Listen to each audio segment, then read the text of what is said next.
Ya, baik teman-teman, hari ini kita diskusi bersama beberapa 3 pimpinan fraksi di DPRD Alor berkaitan dengan kisru internal DPR yang terus diwacanakan di akhir-akhir ini begitu.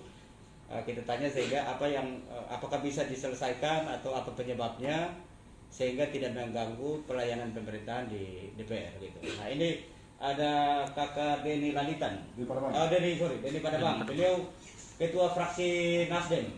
Nah, ini sekretaris Kakak Doni Boy, sekretaris Persatuan Nurani. Iya, Fraksi Persatuan Nurani Alor. Nah, di sebelah Kakak Laganijo, Ketua Fraksi. ini Ketua Fraksi Alor Bersatu, begitu. Nah, ini kebetulan mereka ini pimpinan fraksi di DPR sehingga kita mau ngobrol banyak. Kakak ini ya Kakak Doni duluan ya. Nah, ini kira-kira kemarin yang sempat ramai itu soal mekanisme virtual dan tatap muka. Nah, ini jadi ramai, videonya sempat viral. Itu kira-kira bagaimana sehingga kisru itu bisa terjadi? Kita mendapat informasi bahwa teman-teman di DPR banyak yang tidak mendukung keputusan ketua untuk virtual. Nah, kira-kira alasannya apa? Doni bisa sampaikan. Baik, terima kasih teman-teman wartawan. Jadi Pak Ketua Fraksi Nasdem, Pak Ketua Fraksi Alor Bersatu yang kami hormati. Kami dari Fraksi Persatuan Nurani Alor pada prinsipnya menghormati semua yang terjadi di lembaga ini. Termasuk oke lah katalah masyarakat katanya kita ada kisru segala macam, itu sah-sah saja dalam alam demokrasi. Terkait dengan terakhir yang paling terkini kan, termasuk fraksi kami kita menolak pertemuan secara virtual. Itu kan punya dasar. Di DPR ini kan kita berperilaku, bersidang, segala macam di DPR ini kan berdasarkan tata tertib DPRD yang diputuskan tahun 2009, nomor Keputusan DPR nomor 2/2019 tentang tata tertib. Nah, di tata tertib itu tidak memberi ruang untuk kita buat rapat-rapat Zoom. Begitu. Itu jelas. Pasal 98 tata tertib rapat itu bersama di kantor DPR begitu. Kalaupun di luar ada kegiatan luar biasa. Kemudian yang kedua, kenapa yang terakhir kita bilang ada 2 kali rapat paripurna termasuk dalamnya penyerahan pokok DPR itu kita menganggap mekanisme di Zoom itu salah karena keputusan Banmus nomor 11 tentang jadwal kegiatan anggota DPR di bulan Januari. Itu Banmus nomor 11 bulan Januari itu menyebutkan bahwa rapat tentang paripurna penyampaian pokok-pokok pikiran anggota DPR itu tempatnya di agendanya tempatnya di ruang sidang utama. Ini keputusan Banmus. Oke. Terus yang kedua, rapat penyerahan pokok-pokok pikiran DPR setelah itu di ruang rapat utama juga. Yang ketiga, ada Banmus lagi soal jadwal bulan Februari. Itu di ruang komisi. Itu keputusan Banmus. Nah, posisi Banmus kemudian yang mengeluarkan virtual itu adalah pimpinan DPR. Nah, tolong dipahami bahwa kalau tata tertib nomor 32, pasal 32 itu posisi pimpinan DPR itu sama dengan Banmus, dengan komisi. Kita semua sebut alat kelengkapan, kan begitu. Pasal 32 itu menyebut dengan jelas alat kelengkapan DPRD. 1. Pimpinan DPR, badan anggaran, badan musyawarah, badan yang bersifat tetap nih, badan bukan perda, komisi, karena ada 3, 1, 2, 3, badan kehormatan. Nah, bagaimana jadwal yang dibuat yang ditugaskan oleh badan musyawarah, tempatnya ditentukan di ruang sidang. Terus unsur alat kelengkapan yang ada pimpinan membatalkan keputusan tersebut. Ini kan bagi kami sangat tidak logis lagi, bertentangan dengan aturan kita sendiri. Begitu. Harusnya kalau mau putuskan hasil satu alat kelengkapan ada di satu tingkat keputusan di atas dia, yaitu di paripurna. Begitu. Tidak bisa alat kelengkapan yang satu membatalkan keputusan alat kelengkapan yang lain. Yang terjadi hari ini virtual adalah alat kelengkapan yang namanya pimpinan DPR membatalkan apa yang diputuskan alat kelengkapan namanya badan musyawarah tentang jadwal kegiatan. Begitu. Nah, karena itu makanya dampaknya kan kita sudah rasa. Pemerintah daerah dalam hal ini mengembalikan bupati mengembalikan usulan pokok 30 anggota DPR karena dilaksanakan rapat paripurna tadi yang penyerahan agendanya tadi itu dilaksanakan tidak sesuai dengan tata tertib. Yaitu Banmus mengisyaratkan rapat langsung, tetapi yang dibuat adalah virtual sesuai keputusan sepik dan pimpinan. Itu mungkin sebentar dan saya nanti kita perkembangan dari teman-teman 2 pimpinan fraksi bisa menambah. Oke, maksudnya begini Kakak. Kemarin kan juga Ibu Ketua sampaikan bahwa di sidang kemarin Ibu Ketua sampaikan bahwa ini alasannya pandemi gitu ya. Sehingga perubahan jadwal ini dilakukan secara mendadak atas persetujuan rapat pimpinan DPR begitu, sehingga hal ini tidak sempat dipercakapkan begitu. Sebenarnya Ibu Ketua ini menginginkan supaya upaya pencegahan pandemi ini bisa dimulai di lembaga DPR, karena angkanya kemarin kita bertambah sampai 20 kasus, jadi mungkin agak kegelisahan sehingga mengabaikan aspek apakah kepersetujuan Ibu Ketua merubah ini dari arah pimpinan itu secara tatip bagaimana? Apakah itu bisa dimungkinkan? Gitu. Atau nanti kalau misalkan mau rubah berarti mekanismenya bagaimana? Gitu. Mekanismenya bagaimana? Gitu. Untuk saya tambah tadi, ya, kita soal ya. COVID juga. Jadi kita semua punya kepilihan sama, saya pikir, soal COVID. Jadi, nah perubahan mekanisme kembali tadi. Baru, untuk sekarang kan kita punya edaran bupati. Kegiatan pemerintahan tetap jalan, kan begitu. Rapat termasuk kegiatan pemerintahan sekarang ini. Rapat-rapat DPR kan kegiatan pemerintahan. Kecuali kegiatan kemasyarakatan pun bisa jalan dengan persyaratan adalah mengajukan izin 14 hari sebelum kegiatan untuk masyarakat nih. Yang pemerintah bisa buat dengan memperhatikan jumlah peserta kegiatan itu maksimal 50% dari kapasitas tampung satu kegiatan. Ruang sidang kita ini kan ruang utama ini kapasitasnya 300 orang. Kalau setengahnya 50% itu 150. Nah, anggota DPR kalau 30, apalagi dapat internal, tambah dengan sekuan 5 baru 35, baru berapa persen. Jadi saya pikir tidak ada alasan yang tepat kalau bilang COVID. Begitu. Karena COVID juga ini kita bicara penting soal right, DPR ini kan bukan satu orang omong dan semua ikut. Ini kan lembaga kolektif kolegial. Semua orang punya hak yang sama. Begitu. Nanti pada ini dengan Oke. Jadi perubahan tadi kalau bisa dipercakapkan bersama begitu. ikut banmus saja. Persia ikut banmus saja. Ikut banmus. Oke. Ya, Kakak Ketua Fraksi Nasdem ini menolak juga untuk rapat virtual kemarin. Keputusan sepihak katanya, Ya, dasar dari keputusan Bamus yang kemarin di bulan Januari ya, itu untuk rapat pengajuan pokok kepada pemerintah itu melalui rapat paripurna secara langsung di ruang paripurna itu keputusan Bamus. Tapi tiba-tiba dilakukan secara virtual. Saya sebenarnya sih tidak setuju. Karena keputusan Bamus itu tidak berubah. Kalau berubah harus diparipurnakan. Mekanismenya harus diparipurnakan. Mau langsung atau mau virtual harus diparipurnakan. Tiba-tiba seperti itu, mungkin keputusan pimpinan itu salah, tidak boleh. Maka dasar itu pemerintah menolak poker yang kita serahkan. Alasannya apa? Tidak sesuai prosedur yang ada di tadi. Saya bilang begini, kenapa? Apakah ruang DPR ini tidak bisa melakukan satu kegiatan sesuai dengan protokol? Terlalu bisa. Kalau internal kan 30 orang, tambah 5-6 orang, cukup. Terlalu bisa. Tetap jalan, cuci tangan, ruang di segala macam sesuai dengan ketentuan yang ada.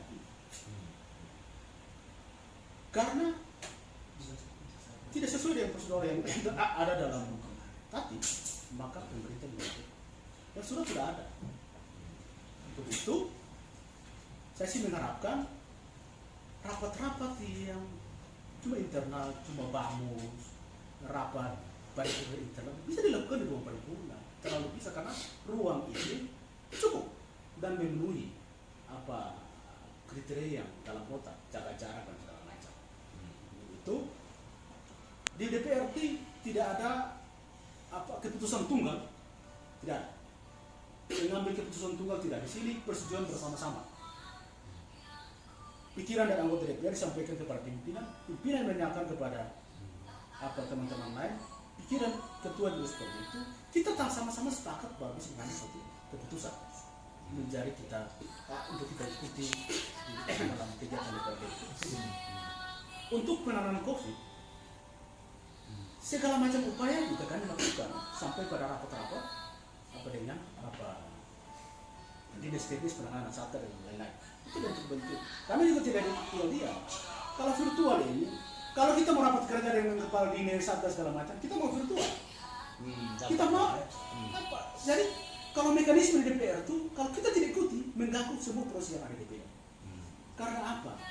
Yang menjadi dasar untuk kita kerja di DPR kita. Terus Ada surat bupati dan bupati juga. Bahwa proses penyelenggaraan pemerintahan itu tidak berjalan dengan batasan 50% dari 50% protokol kita ikuti. Kenapa kita DPR tidak bisa lakukan? Apakah virtual efektif atau tidak? Tidak efektif. Seperti tadi. Beberapa teman-teman bicara kita tidak dengar. Masukan dengar. Apakah itu bisa menjadi dasar? Jangan sampai kita bawa pilih, pemerintah bilang, tapi tidak ada soal. Ya, sudah jelas kemarin pokok-pokokan pemerintah sudah tolak karena di Bamus langsung. Karena kita kirim pergi waktu tadi kita rapat itu.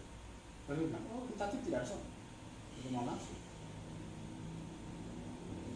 Jadi saya menyampaikan hal ini karena apa? DPRD ini pertama tidak ada satu orang pun keputusan itu ada di sini. Ini keputusan bersama. Persetujuan bersama baru itu keputusan dapat kita laksanakan. Menjadi penting yang berdiri atas tetapi. Kalau kita tidak ikut semua mekanisme akan terhambat. Solusinya bagaimana? Nasdem minta untuk kembali. Saya minta untuk kita bertemu secara langsung dengan mengikuti protokol jaga jarak, cuci tangan, dan lain-lain sesuai dengan protokol kesehatan yang ada. Karena kita perlu bicara hal-hal penting dengan pemerintah, dengan Satgas dan segala macam tentang urusan penanganan COVID itu. Skemanya seperti apa? Kita mau tatap muka bicara. Saya rasa betul tidak efektif. Oke. Ya, sekali lagi nih, kira-kira bagaimana keberatan fraksi untuk sikap fraksi juga? Ya. Sikap fraksi ya. Ya, jadi saya bicara dalam kapasitas sebagai ketua fraksi gabungan Alor Bersatu ya dalam menyikapi situasi baik secara internal kelembagaan maupun persoalan COVID-19 yang sudah menjadi keprihatinan kita bersama. Pertama saya mulai dari soal Diki Seluan dulu. Jadi bagi saya awal saya memandang persoalan virtual dan tidak virtual ini hal yang sangat sederhana, ini soal teknis. Namun dalam perjalanan hal ini kemudian menjadi semakin menarik ketika mendapat respon dari pemerintah. Mereka juga adalah bagian dari unsur penyelenggara pemerintahan daerah. Jadi kita tidak bisa berjalan sendiri. Dua lembaga ini harus bermitra untuk mengurus daerah ini. Sehingga ketika bicara soal internal kelembagaan ini juga tidak luput dari perhatian pemerintah. Nah, balik ke soal virtual dan tidak virtual, sikap kami ya di fraksi memang kami selalu aktif dalam rapat-rapat secara virtual. Nah, kalau kita bicara soal rujukan aturan, tentunya kita kembali ke tatib. Tentunya kami sebenarnya walaupun ikut dalam kegiatan virtual, walaupun tidak sependapat, alasannya jelas. Pertama, tatib tidak mengendaki. Karena di Banmus kemarin sebelum virtual dilaksanakan kan tidak ada keputusan virtual. Tapi prinsip kami bagaimanapun proses ini harus berjalan. Itu yang melatari kami untuk tetap aktif mengikuti kegiatan Zoom dengan tetap mengusulkan kepada pihak pimpinan agar sedapat mungkin dipertimbangkan untuk kalau dapat dilakukan pertemuan secara tatap muka. Karena alasan kami jelas, selain dibutuhkan yang ketatif, kedua efektif tidaknya. Karena kita tahu ya alasan-alasan teknis seperti kualitas jaringan, kemudian istilahnya banyak noise lah kalau dalam ilmu komunikasi kan. Kalau komunikasi menjadi tidak efektif itu ketika ada banyak gangguan atau istilahnya noise ini. Nah, kalau kita buat di rumah ini kan bisa menjadi tidak dekat secara psikologi, juga tidak terlalu dekat. Kemudian ada gangguan tamu dan lain sebagainya, kita tidak fokus. Kemudian lagi-lagi ke soal jaringan yang kurang mendukung. Sehingga ujungnya kita kembali ke tatib, harusnya kita lakukan pertemuan secara tatap muka itu jauh lebih baik. Tapi ternyata dalam perjalanan kami tetap ikut. Nah, itu alasan kami jelas itu ya. Sudah sampaikan pertimbangan ini untuk dipertimbangkan kembali. Ya, berkali-kali. Di setiap kesempatan di Zoom saya selalu usulkan itu ke pimpinan untuk dipertimbangkan. Karena kalau kita lihat dari kondisi kita hari ini, ruang utama kita misalnya Kalau kita masih memungkinkan untuk kita berada muka, kenapa harus Zoom kan gitu? Timbangannya harus jauh lebih efektif kalau kita berada muka. Saya kira itu. Jadi kita bagi seperti itu. Ya, kakak, ini soal apa nama usulan pokir yang ditolak karena memang mekanismenya tidak sesuai. Kemarin Pak Wakil juga katakan bahwa itu bukan domainnya pemerintah untuk menolak. Pemerintah wajib menindaklanjuti keputusan DPR itu yang sudah diserahkan kemarin. Kira-kira bagaimana tanggapan fraksi nanti soal ini? Ya, baik. Terima kasih. Jadi soal sikap pemerintah terhadap usulan pokir yang disampaikan dari paripurna melalui Zoom tadi, bagi saya melihat dari sisi positifnya bahwa ada itikat baik dari pemerintah. Tidak bermaksud menolak, tapi mengembalikan untuk disesuaikan dengan prosedur waktu yang berlaku ini lembaga ini. Itu artinya harus ada solusi. Nah, salah satunya kemarin saya usulkan begini. Kita kemarin menggunakan metode Zoom tanpa melalui kesepakatan di tingkat Banmos. Hari ini kemudian untuk Februari kita sepakat semua pertemuan lewat Zoom. Saya usulkan untuk diberikan dua. Pemerintah catatan pemerintah ini tidak dipenuhi oleh DPR tuh. Pemerintah kan kemarin kan Pak Sekda sudah bilang bahwa kalau catatan kita ini tidak dipenuhi maka ada kemungkinan usulan pokir itu tidak kita akomodir di sistem perencanaan daerah. Nah ini yang bagaimana Kakak Doni atau ya Kakak Doni bisa jelaskan ini soalnya. Baik, ini jadi menyambung yang tadi Pak Garin yang tadi ini ya. Soal mempertegas, kenapa kita bilang Zoom itu tidak efektif? Karena DPR itu setiap pertemuan pasti ada dibuat kesepakatan. Kesepakatan DPR itu satu orang suara dihitung, musyawarah mufakat. Misalnya dari 13 yang hadir, kalau lebih dari setengah dianggap itu bisa jadi keputusan. Nah, bagaimana kita mendengar dengan suasana seperti Pak Gani bilang tadi, ada produk kemudian dari yang tidak bagus, tiba-tiba anggota DPR bersangkutan menggunakan hak dia untuk menyetujui barang yang dia tidak paham. Itu tolong ingat bagian catatan itu. Kita tidak paham alur bicara, diskusi, teman-teman ngomong semua lagi bicara tiba-tiba ya bagaimana? Setuju teman-teman?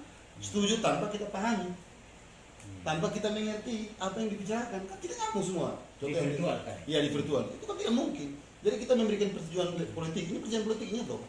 Persetujuan politik ini. Tanpa kita paham. Konyol kan? Nah itu. Jadi kalau saya itu yang paling penting untuk berkaitan dengan surat pemerintah ya jelas. Untuk itu kalau saya segera dibuat rapat internal untuk menyikapi itu dengan membuat rapat paripurna internal ulang terhadap penyerahan kopi yang dilakukan sesuai dengan keputusan Bawaslu nomor 11 di ruang sidang pertama. Karena ingat bahwa penyerahan kopi ini bukan sebatas itu nanti anggota DPR mau dapat uang dari APBD, bukan. Tapi ada sebagian banyak konstituen yang aspirasi pembangunannya kita perjuangkan di lewat lembaga ini. Itu yang mau kita sampaikan. Dan tidak mungkin saya memberi persetujuan politik saya tanpa saya paham apa yang diskusikan, dan pimpinan baik dia mengerti. Begitu, pimpinan kan tugasnya pimpinan rapat. Jangan-jangan pimpinan juga tidak mengerti, kita peserta tidak mengerti, setuju. Ini gawat. Ini DPR, Pak. Begitu, makanya kita bilang sangat tidak efektif, apalagi dengan kondisi cuaca yang menurut ini.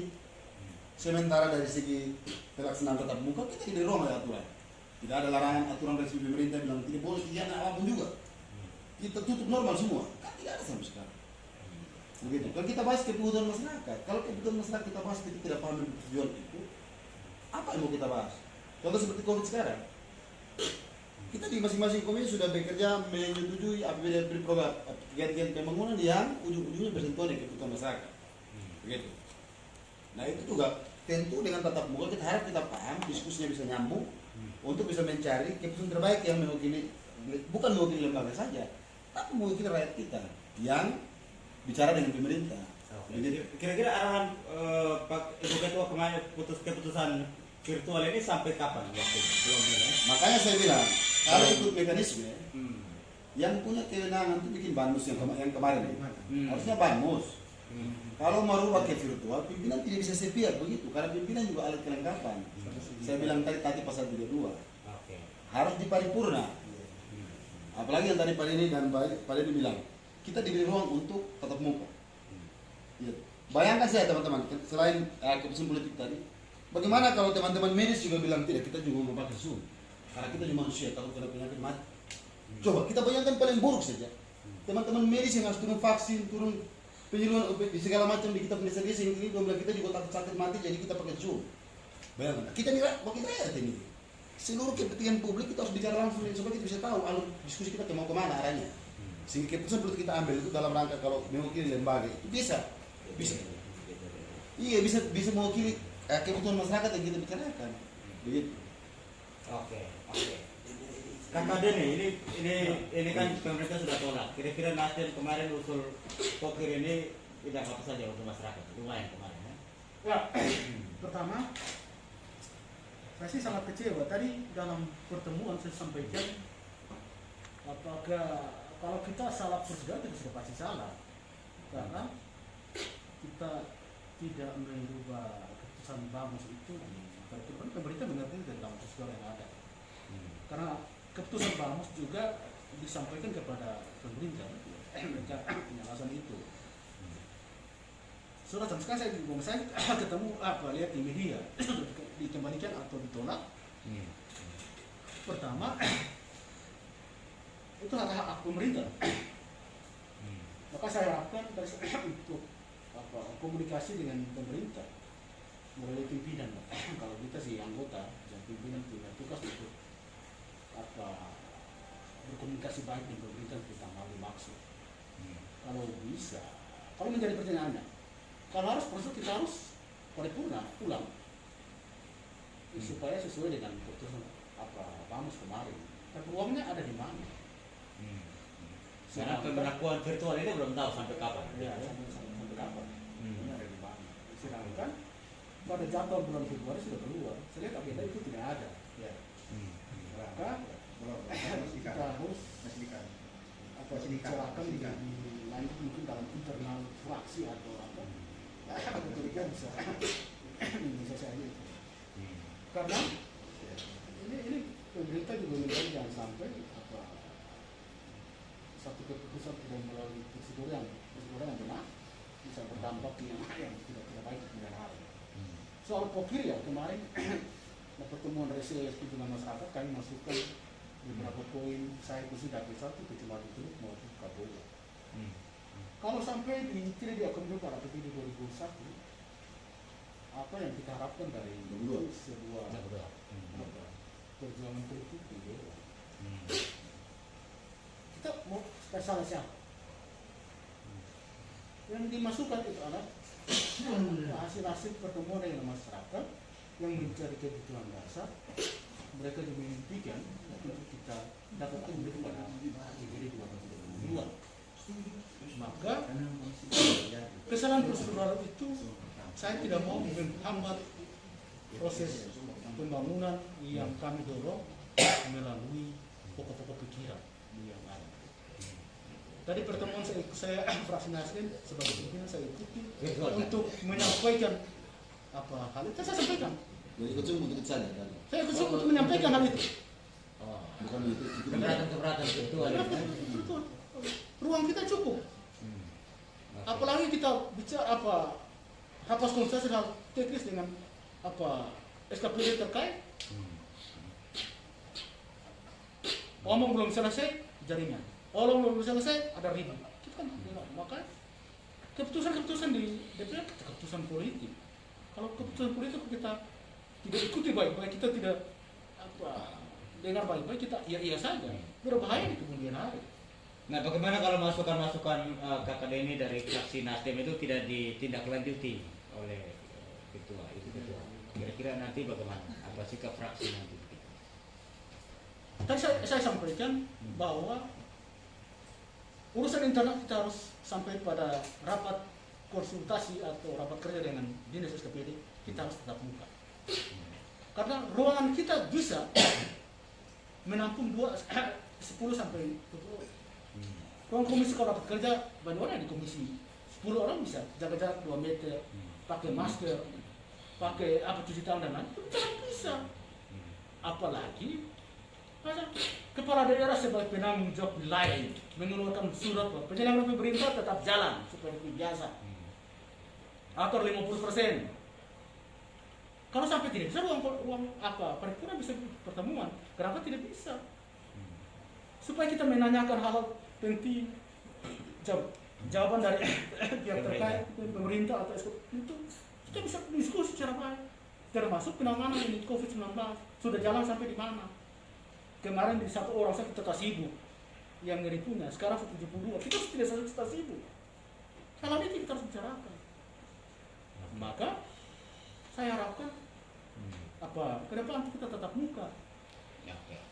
Kalau kita semua sampai kapan? Saya ketua ya, saya harapkan demikian. Kita tetap buka untuk bicarakan hal itu. Alasannya jelas. Surat edaran bupati tetap masih berlaku. Ruangan kita memungkinkan kita melakukan diskusi secara langsung. Protap tetap jalan, 3M tetap jalan, dan khususnya mekanisme legislatif supaya kita ambil keputusan, kita bicarakan dengan pemerintah jangan tolak lagi seperti yang tolak kopi. Ya kembali kopi. Entah nanti Ibu Ketua tadi sampaikan sudah mau bersurat ke pemerintah, ke bupati, jawaban pemerintah seperti apa kita juga tidak tahu. Suratnya seperti apa itu sampai itu. Tapi saya harapkan jangan korbankan rakyat gara-gara itu. Ada kemungkinan mosi tidak percaya dari fraksi Nasdem akan ditempuh kalau misalkan masukan ini tidak mosi tidak berarti hak politik, hak kita politik. Kita tidak mau hal itu terjadi lagi. Ini usah. Butuh kebesaran hati Ketua. Iya, butuh apa? Kita ini orang alur semua, tidak ada urusan itu. Oke. Kita mau sama-sama tanggung jawab nih urusan penyelenggaraan pemerintah, tanggung jawab bupati, tanggung jawab DPR. DPR jalan salah, dan bupati juga malu. Bupati jalan saya, DPR juga malu. Maka kita sama-sama. Mesti untuk apa? Kak ini soal apa? Ini pada tingkatan nanti rapat-rapat di komisi untuk penanganan pencegahan COVID ini, apakah memang ini DPR tidak bisa panggil pemerintah atau satgas untuk rapat komisi tatap muka langsung di DPR? Ya, Ketua Komisi ini bagaimana? Apakah ini punya dampak juga nanti ke rapat-rapat tingkat komisi nanti? Kalau saya yang pasti kalau satgas dengan saya pasti itu pernah saya panggil satgas toh. Tapi dengan kondisi yang trennya lagi dibuat oleh pimpinan, yang pasti saya menyarankan Zoom juga. Dan mungkin saya ambil kebenaran nanti bilang komisi 1 seperti super power yang paling hebat di DPR, saya tidak mau begitu. Ya kita mengikuti, tapi yang pasti saya Zoom bisa tidak akan buat juga. Jadi sementara kalau pimpinan tidak memberikan contoh yang baik, saya Zoom bisa tidak akan buat. Pertemuan langsung kita menunjukkan. Ada beberapa kali saya heran juga ya, ada beberapa kali kita rapat dengar pendapat, pimpinan tanda tangan undangan menyetujui rapat langsung. Yang dalam masa tengah yang kita DPR Zoom internal. Dengan OPD kok ditandatangani, contoh saya rapat tanggal 20 Januari dengan bagian umum, itu kan langsung. Nah itu kan sudah dari komisi, pimpinan mendatangkan undangan atas nama lembaga, kok bisa diizinkan langsung? Komisi 3 juga? Iya, komisi 3 kita komisi 2. Sudah diberlakukan langsung. Iya, tanggal 20 Januari kan? Begitu, tapi kenapa ada rapat-rapat lain yang internal dibuat Zoom? Contoh sekarang kenapa kita bilang Zoom lebih tidak efektif lagi? Kita harus bahas fokus tentang 4% dari dana DAO atau dana bagi hasil. Ini secepatnya akan dibahas nanti begitu. Mau itu harus bahas langsung. Dana vaksin ini. Iya, dana opsi vaksin harus dibahas langsung. Ini kan soal angka. DPR ini saja ada rapat langsung, tidak tetap muka, tidak ada Zoom kok. Kan DPR kenapa bahas dana vaksin? Kan harus langsung, tidak mungkin bicara angka anggaran. Contoh, seperti yang kita lihat. Contoh untuk sekarang kita bahas 4% ini mau diambil dari pos-pos mana? Itu kan harus langsung. Bicara angka-angka ini kita bisa, siapa mau bicara langsung dengan kondisi, maka saya bilang tadi. Saya kemudian tidak mau terjebak memberikan persetujuan hak politik saya tanpa saya paham apa yang kita bicarakan. Bukan saya yang saya paham, tapi teman-teman tangkap maksud saya atau tidak. Kan kayak tangkap masing-masing anggota DPR kan beda-beda. Sesuai jaringan masing-masing. Begitu. Kecuali hari ini pemerintah sudah menyiapkan fasilitas yang sama untuk 30 anggota DPR. Oke. Kita tidak punya alasan untuk menolak Zoom, kita terima. Tapi hari ini selain nanti pembahasan realokasi dana APBD 4% DAO untuk penanganan vaksinasi, apakah ini untuk komisi juga kesulitan untuk panggil satgas untuk rapat koordinasi pengawasan implementasi pelaksanaan pencegahan COVID ini sejauh mana itu juga tidak bisa dilakukan dengan tatap muka nanti? Iya, kita mengikuti apa yang dibuat pimpinan. Dan mungkin perjalanan komisi saya batalkan semua nanti untuk komisi 1. Tidak ada perjalanan ke masyarakat lagi. Kita pakai Zoom saja kalau bisa. Jadi tidak ada kunjungan ke komisi 1, saya pastikan bahwa tidak akan ada kunjungan. Saya tidak mau jawab kunjungan ke masyarakat. Begitu. Karena Covid toh, alasan Covid. Jadi tidak berarti maaf, pemerintah daerah kita tidak bermaksud untuk melawan edaran bupati, tapi kita mencoba menyesuaikan dengan hal baru, aneh, tanda kutip bagi saya, yang dibuat di parlemen ini. Begitu Pak Dewa. Nah, Kakak Lagani, kira-kira selain masukan secara formal di rapat virtual tadi, apakah negosiasi internal juga bisa dilakukan fraksi untuk paling tidak mengakhiri kisru ini supaya pelayanan di masyarakat bisa jalan begitu? Baik, ya. Jadi begini, saya dari awal saya sudah bilang, kita jangan terjebak pada pola pendekatan yang sifatnya formalistis. Ada situasi tertentu yang menurut saya perlu pendekatan secara informal, sehingga kisruan ini bisa berakhir, sehingga kita lebih fokus pada urusan-urusan yang berkaitan langsung dengan masyarakat. Saya mau bicara lagi soal pokir yang kemudian dikembalikan. Jadi saya tidak mau pakai istilah ditolak ya, tapi dikembalikan untuk didudukkan sesuai dengan mekanisme atau prosedur internal di lembaga. Saya tetap berprasangka baik lah, bahwa tujuannya semata-mata supaya kita semua jangan terjebak dalam kesalahan dalam meletakkan kebijakan itu. Ya, saya sangat optimis bahwa pasti di tingkat pimpinan sudah bangun komunikasi, baik itu secara tertulis maupun lisan, formal maupun informal itu terus dibangun, sehingga kita berharap ke depan kondisi ini menjadi jauh lebih baik. Intinya adalah kepentingan masyarakat itu jangan dikorbankan, dan saya yakin pemerintah juga tidak bermaksud demikian. Tapi tugas kita bersama, baik pemerintah maupun lembaga ini, untuk mengawal, jaga supaya kita semua jangan salah secara prosedur. Itu karena ada implikasi hukumnya nantilah kira-kira begitu. Oke, mungkin itu aja. Terima kasih banyak Pak Ya, Mas. terima kasih kakak tiga komisi. Kita berharap memang ini publik juga lagi menanti supaya kisru ini bisa segera berakhir, kakak dong bisa fokus untuk pelayanan pemerintahan di DPR bisa jalan. Tapi ini perlu klarifikasi dulu, ini tidak ada dendam pribadi atau dendam politik dengan ibu ketua atau begitu, murni hanya. No, tidak Tidak ada. ada. Tidak ada apa. Iya. Kita mau Ini semua dinamika. juga sesuai dengan ketentuan yang kita setujui bersama toh dalam Tatip nomor 2 tahun 2019 saya Pak. Ya, Iya. betul. Karena tatip ini kami juga dilaporkan juga di dalam kehormatan. Jadi Oke, terima kasih. Ya, terakhir statement. Ya, Jadi paling terakhir adalah saya bilang tadi, ini bukan karena unsur suka tidak suka Pak Mas ya. Bukan suka, tetapi kita ini lembaga yang membuat aturan. Kita harus dipahami. Tugas DPRD salah satunya adalah membuat peraturan daerah. Terus bagaimana kita melanggar peraturan kita sendiri? Marwah organisasi harusnya ada di situ, lembaga ini. Jadi kita harus menghormati tatip dulu. Jadi bukan karena suka tidak suka tidak takut disap, bukan unsur itu. Tapi fraksi kami itu kita hormati aturan ini dulu. Bagaimana orang lain menghormati kita kalau kita tidak menghormati aturan kita sendiri? Apalagi dengan sekelas lembaga DPR membuat aturan. Coba silakan publik menilai lah. Terima kasih Pak Mas ya. Ya, closing statement kakak ya. Dari Silakan. saya kira hal-hal yang terjadi belakangan ini sesuatu yang normal. Namanya lembaga politik kan kemudian dinamika. Tapi yang perlu kita jaga adalah bagaimana kita di mata publik. Jangan sampai energi kita itu terlalu terkuras di hal-hal yang bersifat internal kita, kemudian ada hal-hal substantif yang jauh lebih prinsip kita bisa abaikan. Ya. Saya kira itu yang harus menjadi fokus kita semua. Tidak ada dendam-dendam, itu biasa. Begitu. Terima kasih.